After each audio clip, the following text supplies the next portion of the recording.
abin da ya ja hankali na ga addinin musulunci. Assalamu alaikum wa rahmatullahi wa barakatuh. Yau shirinmu na yau shine menene ya jana har na zama musulmi.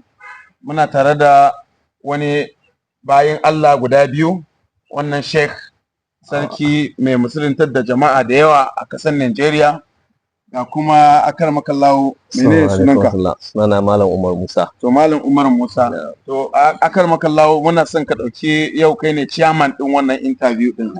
So ka mai interview ka fara tambayan shi ya aka ya shigo musulunci. Sai ya fara mana bayani magani a takaice. A'udhu billahi minash shaitanir rajim. Bismillahir rahmanir rahim.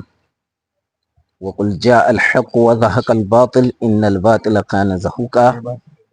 A yau a tattaunawar mu muna da wani babban bako a wannan zaure namu mai albarka na Darul Iman Da'awa Project, wanda shi wannan bawan Allah sunansa Umar Musa, wanda ya zo daga garin Dabai, wanda ya karbi addinin musulunci.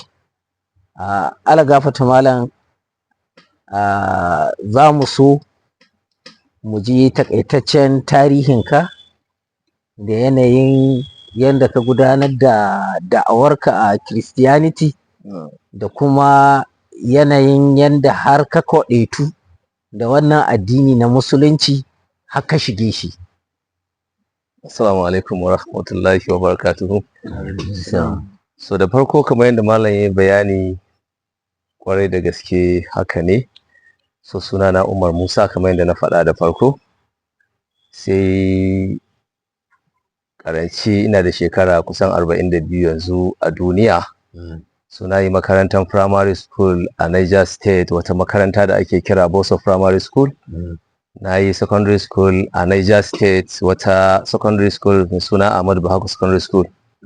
Na zo na yi NCE ina a FCE Mina.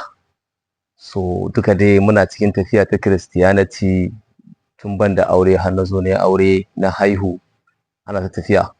So a fahimtuwa na musulunci ba wani abu ke sa ka shige shi ba, ni'imomi ne na Ubangiji.